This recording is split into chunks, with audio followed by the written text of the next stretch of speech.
দেখো তো কোনো হুজুর জর্দা পান খায়, আছে না নাই? আছে না নাই? 350 তো আবার যেমন তেমন না, কত 350 টেম্পারেচার। এখন হুজুর জর্দা পান খাচ্ছে, এখন হুজুর কেন, গোটা দুনিয়ার মানুষ যদি খায়, এটা কি হালাল হয়ে যাবে? এটা হালাল হবে?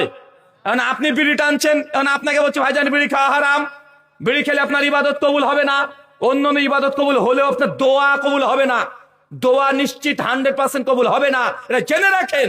অন্য ইবাদত আল্লাহ কবুল করে নিতে পারেন, কেউ যদি হারাম খায় দোয়া এটা আল্লাহ কবুল করবেন না।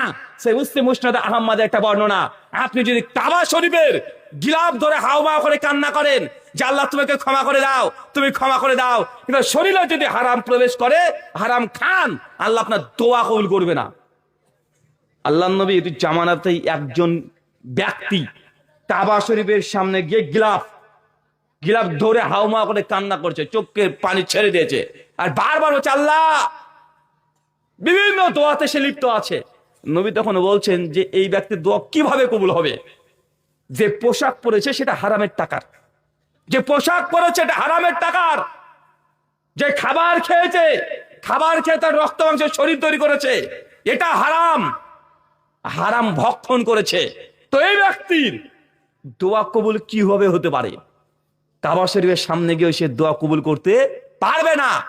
এখন কেউ যদি জর্দা হুজুর পান খায়, তার মানে এই নয় যে আপনার বিড়ি সিগারেট জর্দা সবগুলো জায়েজ হয়ে যাবে। যদিও আমাদের সমাজে হুজুরদের ফতোয়া যে বিড়ি জর্দা খাওয়া এটা হারাম নয়, তবে কি এই ঘুরিয়ে পেঁচিয়ে বলবে এটা আসলে কি জানো, এটা হারাম না। কি তাহলে মানে বলতেও চাইবে না, এই ঘুরিয়ে পেঁচিয়ে বলবে মুকরু, বলে না, মানে শব্দটা মুকরু না, শব্দটা মাকরু। এখন মাকরু শব্দকে মুকরু বলে চালিয়ে দিয়েছে। এখন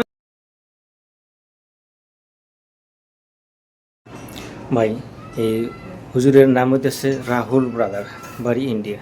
ওনার কথা যদি সত্যি হয় জর্দা পান বিড়ি সবে হারাম, তাহলে আমরা নিশ্চয়ই এগুলো থেকে বিরত থাকব। কেননা আমরা আল্লাহর গোলামি করব, শয়তানের দাসত্ব করব না, আমরা কারো গোলামি করব না, আমরা একমাত্র আল্লাহর গোলামি করব।